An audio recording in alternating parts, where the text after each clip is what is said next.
Matt, the showrunner, he's a super fan. Who better to make an adaptation than a super fan? I've been a massive fan of One Piece for years and years. Having a built-in fan base is a phenomenal thing, and that also comes with a lot of responsibility to get it right. What's been really great is Oda-sensei and his team have been with us the entire time. Getting to talk with him is one of my favorite experiences about this, and that collaboration, I think, has birthed something really special. With every aspect of this, we use the manga created by Oda-sensei, his designs, that's always our North Star. This series has been running for 25 years, and we know a lot about these characters and about the world, so it's given us the opportunity to throw in a lot of Easter eggs for fans. Let's go! Is it worth it? Oh yeah, it's worth it. If you're strong enough.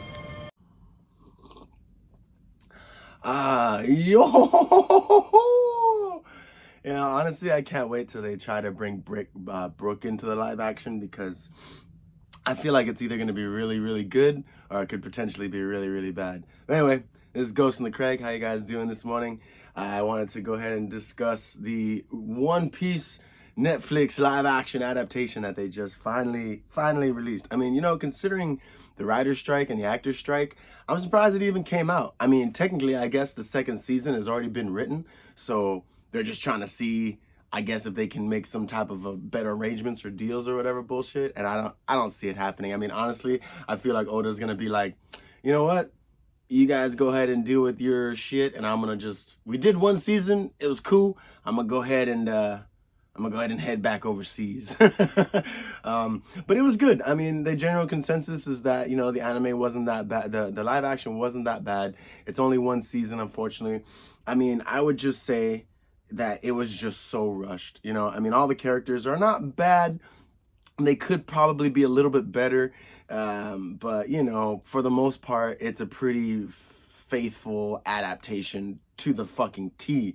You know, it's definitely not Cowboy Bebop, but again, Oda, the creator of One Piece, he had like heavy involvement in the show. He couldn't fucking look left or right without this fool saying, yes, you can look left or right, you know? So they were literally following this guy's, you know, manga and his work to the T, which is why I would assume it's just barely good enough to pass, you know? I mean, I would definitely rather say for this generation, why can't they watch the anime? Motherfuckers be binging shows for like hours on end or like a whole day. There's no reason these kids can't watch a 25 to 20 minute episode of an anime to get more invested in these characters if they think that this is like that good, you know?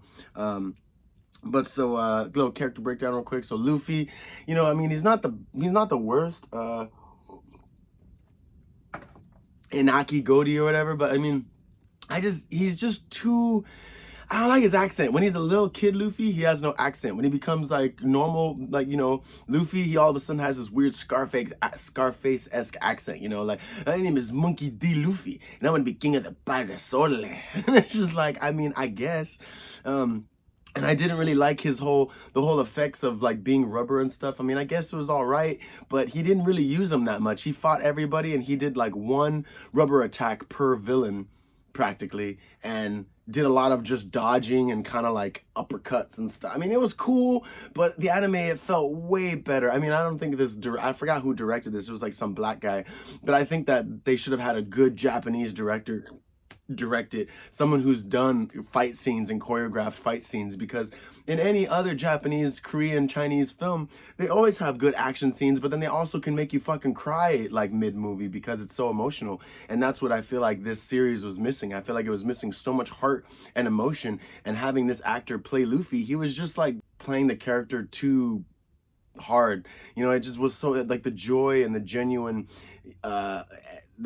ambition from Luffy just felt forced. It felt generally forced, so I felt like I couldn't really get behind it. Zoro was all right. I feel like he was a little bit too pretty. I feel like him and Sanji kind of swapped, but you know, he was still good. But I think the actor that played Zoro probably could have played Sanji with like the hair, you know. but Sanji was also pretty good. I mean, Sanji was definitely the best character in the anime, in the live action. I keep wanting to say anime, but Sanji is my favorite character. Next, I mean, everyone loves Luffy, but my first mate would be Sanji. And this actor, was it Taz Skylar? I mean, he did a good job, and apparently he fucking like learned how to cook, learned kickboxing, like he did all this shit to take on the role of Sanji. So hey, kudos, man. But you still didn't have the fucking eyebrows, and you're still not in love with Nami like you should be. So, you know, I guess it is what it is, but they made this meme where it's like, oh, this is appropriate. And like him being like kind of like, you know, suave is appropriate, but Sanji in the anime having hard eyes and fucking gawking over Nami isn't appropriate. It's like, fuck out of here. That was like the funniest shit. Chopper. 俺は手の届く夢に手を伸ばしもせず生きながらえるより夢を叶えて死を選ぶ。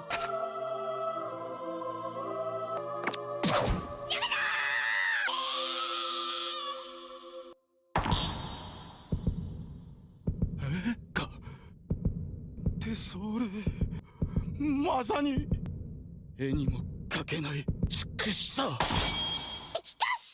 I mean, I guess one of his Oda's terms of conditions or whatever was that there was supposed to be no romance between the crew, so that's why it feels so bland and like almost kind of like boring. It just seems like a show. It doesn't seem like the anime One Piece. It just seems like a live adaptation of this show that, you know, that's what it is. It's just a fair adaptation, you know. I mean, anyway, so Zoro was fairly cool. His fight scenes were all right. I would say the fight scene between him and Mihawk was the best. That was awesome, hands down. So badass. I love the small chest cross knife fight. I mean, it was phenomenal. And to be fair, I also thought that he kind of looked like Mihawk. He kind of looked like the Ryan George, the Barely an Inconvenience, super easy, Barely an Inconvenience guy, totally looked like him. And I was like, man, that'd be funny if he would, they should have cast him. That would have been great. But I mean, in the grand scheme of things, this whole series did feel like a YouTube video. Like it felt like a low budget YouTube video. Like you're telling me Netflix put this on? I mean, I guess Cowboy Bebop was definitely lower in quality, but the quality didn't really raise up that much. I mean, yeah, the actors gave it their all and it is a to the T adaptation, but the quality of it, I feel like, is like nothing. And given that they did make that Japanese commercial back when, I feel like the commercial just blows this whole series out of the water, unfortunately. Now, Nami wasn't that bad. Nami was kind of cool. But again, super rushed, super just thrown in there. Her backstory, when they reveal it at the very end, like, all right, her fucking best friend was black. They made her black now. It's just like, God fucking damn it. And they made the fucking Arlong pirates like literal like gangsters, like, like pirate gangsters. I was like, oh God, it's kind of cheesy, but I mean, I guess it fits. But having her best friend be black, like race swapped black, I was like, little cheesy, little nonsense. But I mean, whatever. They had to race swap something. I knew they wanted to do something with this, and I think, you know, I always laughed that I always assumed that they would want to make Usopp the captain, because they're like, oh, you know, Black Lives Matter. We can't have the only black character in this series be weak and like, you know, the subordinate to the captain. So of course they make her best friend black and kind of give her some agency so she could be like, we all fucking hated you. You know, you're the worst. You blah, blah, blah, blah. And it's like, I guess, I mean, I guess, you know, her mom was like a brick as well. Like, I mean, I guess it was almost as emotional, but he shoots her so fucking quick that you're just kind of like, oh wow, all right. I mean, I guess these guys are just fucking G's, you know. I don't really remember if in the anime they give them enough time to flush them out as like such cruel individuals, but here they're just like, yeah, just fuck everybody. So I mean, I guess that was all right. I would say hands down, Usopp had like the worst backstory. Well, Usopp and Luffy both had like iffy backstories compared to the mangas and animes, because Luffy, he just ends up eating the devil fruit like for no reason, practically. Where in the anime, like he's sitting or in that manga and stuff, he's sitting next to Shanks and he's kind of like rummaging through his stuff and he ends up finding it. And I could have swore they alluded to him being hungry, so he just kind of eats it because he sees it as fruit. Whereas in the live action, when he literally singles it out of a box and he singles it out and he looks at it and he takes a bite out of it, he makes a face where he's like, oh, this is disgusting, but he fucking keeps eating it. He eats like the whole thing. So it's like, well, was it gross or was it like not gross? You know, I mean, You ate the whole fucking thing. I would have like stopped mid-bite and then he could have still got the abilities, but I would have definitely stopped mid-bite and been like, oh, you know, I didn't really like this. And then Usopp was the worst. I mean, Jesus, he goes to fucking see the princess and then they show like his little like, oh, he was the kid and he kept yelling like the pirates are coming, and everyone thought that he was like just like full of shit. And it's like, well, yeah, he didn't. That would have been nice if he would have went to the princess as a kid and like told her stories and then said the pirates are coming or all this shit, or the pirates are coming and then go to her and like no one believes me, blah blah blah, and then have her grown up. And then when she's grown up, then all of a sudden she's sick and you're like, whoa, why is she sick? And then it's you realize that, oh, like she lost her parents. Now there's this random guy named Kuro here, and Kuro was like whack as fuck. Netflix, you guys fucked up Kuro. He looked like he had way too much Botox. Buggy the Clown was way better, but Buggy the Clown was also way more fucking sinister like than he was in the anime. I mean, he was a mix between like Art the Clown and fucking Jigsaw and fucking what's that guy? Oh, Pennywise. Like, he was just fucking neurotic. I was like, damn, I can't have everyone chained the audience. I was like, yeah, this guy is way more freaky than he is in the anime. I mean, I'm almost excited to see what they do to Bon Clay. Bon Clay is gonna be funny, but then again, I feel like all the gay characters are gonna be like top tier because Kobe was never gay, but they fucking had a trans actor, Morgan Davis, the same actress that played the fucking not son daughter from Evil Dead Rise. Morgan Davis plays fucking Kobe, and it's like, okay, first of all, Kobe wasn't like a little twink, right? And he definitely wasn't a little bitch per se. He was weak and kind of like bitchy, but this fucking live action Kobe is like a straight little bitch. I thought in every scene he was either gonna try to make out with somebody or he was gonna start crying. It was one of the two. Either like, I really want to make out with you, like give me your lips, or I'm literally about to shit myself and cry tears like for like days. And I just couldn't get behind it. I was like, this is not the Kobe I feel like this actor should be playing. Now, when they did Sanji's backstory, the kid that played Sanji in his backstory, phenomenal. I thought that kid was awesome. He should have played Kobe, and Kobe's Morgan Davis should have played young Sanji. I think that would have been a good mix, because then we would have got more of that little kid playing Kobe, who would have been perfect, and less of Morgan Davis. No offense. Sorry, Morgan. Not a fan of your acting. Who else? So Garp wasn't that bad. Garp was all right, but I still feel like a lot more cosplayers put a lot more heart into playing Garp than that guy did. I felt like it was almost, I almost thought it was Colin Farrell for a minute, like a mixture of Colin Farrell and Tom Hanks. I was like, I mean, I guess. In the beginning when they showed Goldie Roger, I mean, don't think they needed to lay on that scene as much. I feel like that could have been a good little quick backstory in the beginning, like they do in the anime of fucking every episode, and they could have easily shortened that by like fucking 10 minutes. Like, that intro was way too long, and them and Goldie Rogers speaking and stuff, it was like kind of cringy. Like, you know, in the old anime, I liked how they kind of showed his shadow, and then when they eventually show Goldie Roger and fucking Whitebeard in the past, it like, you're like, oh, he looks like a fucking badass. Here he looks like a cracked out like cosplaying Johnny Depp. You know, a lot of the background characters, and I mean, you know, granted, some of the main characters just weren't that good. You know, I mean, I got Hemplo and Axe Hand. I think Hemplo was one of the best casted characters in the anime, like hands down. You know, Hemplo was fucking Axe Hand's son, and he looked fantastic when Zoro doesn't, and he cuts his hair and gives him the bob. I was like, oh man, too fucking funny. And Axe Hand, though, on the other hand, Axe Hand was like super shitty. Like, that fool looked like someone's dad when they come to Comic-Con and they're just like, Dad, dress up, and they're like, I'm be Axe Hand. It's not even, it's like, oh yeah, he came dressed up as Axe Hand. How do you know? He's got the Axe Hand. But yeah, you know, Alvida in the beginning was kind of like whatever. I mean, hey, they put a big beautiful woman in a live action. They actually enter and like transitioned her pretty well, you know. And I'm trying to think who else. Oh, no, I said Buggy. I think that was like everybody. I mean, like I said, it was, for what it's worth, it was definitely like a 6, 7 out of 10.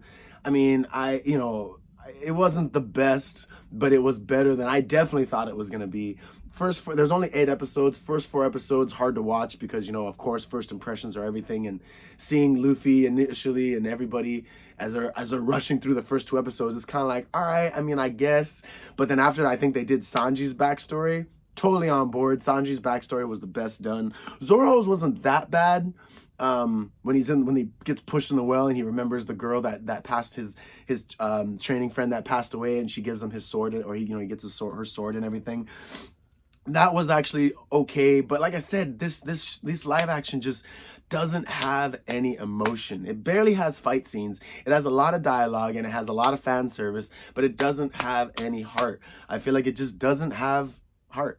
You know, all of the people in here, yeah, the cast are probably friends now because they all share the love of One Piece, but in the show, it just doesn't feel genuine. It doesn't feel authentic, and it unfortunately just doesn't feel even real. Like, it feels so like you've seen the play or you've seen the movie, you've read the book, whatever, and now you're like, all right, I'm gonna go watch this play that all these super fans have done. Like, you know, when you go to like Comic-Con or when you go to any anime convention, they have little cosplay gatherings. This is like a cosplay gathering live, like a live cosplay gathering, because it doesn't feel like a lot of money or talent was put into this. It feels like people were like, we really want to make it because we want our name on it, and Oda's down to give it to us, so we're gonna do it. But unfortunately, he said we have to do it to the T, or he's not gonna fucking let us do it. So we can't change it for modern audiences. We can't put any messaging in it. We can't change any of the characters' fates or origins. We literally have to play it by the T. And granted, the director's like some black guy, like I said, I forgot his name, but if they do get a second season and they bring in Brook or they bring in Frankie, and let alone Chopper, I mean, I am so intrigued to see what they do, because those characters are so animated that you can't fake that. You can't force that without it just looking cringy or being shitty. So, you know, super! Like, I can't even. I'm so excited to see how they do it, but I'm so nervous because I just don't think it's going to be that good. You know what I mean? Sanji was a fucking Hail Mary of a shot that just fucking worked, and everyone else is just kind of like, whatever. You know, I think Emma Stone still should have played Nami. In the 2-year gap, Emma Stone, come and play Nami. I don't even know if they're going to change all the actors when the 2-year gap comes, or maybe within like the next 3 years when they release, they'll be older, I guess. But I don't know. I just don't know. This series, I feel like, was very unnecessary, and I feel like if you really liked it, if you liked it enough, if you liked it that much, just go watch the anime. Just watch it how it's intended. Don't let someone else try to fucking piggyback off of someone else's success. Just let these live adaptations kind of just die and just watch the animes, all right? Let's wait for original stuff. It's just not necessary, because in the end, it's just money, right? It's just for money and recognition on the actors' side, because obviously the actors are waiting for more money and shit, because the second season isn't done yet, or isn't going to be filming until they're, you know, the writers and shit get what they want. So don't fucking care about these people anymore. It's already been successful in Japan. The people that created it are already successful. The voice actors are still fucking alive. So let's just give these people the credit instead of letting these people piggyback off of their credit and want more fucking money from it. Anyway, it wasn't that bad. 6, 7 out of 10. If you want to watch it, but there's no reason you can't fucking watch the anime. This has been Ghost on the Craig. Thank you so much for tuning in. Like, share, and subscribe. And I will catch you guys on the flip side. Peace. Oyonaru! Kaizuku, fuck.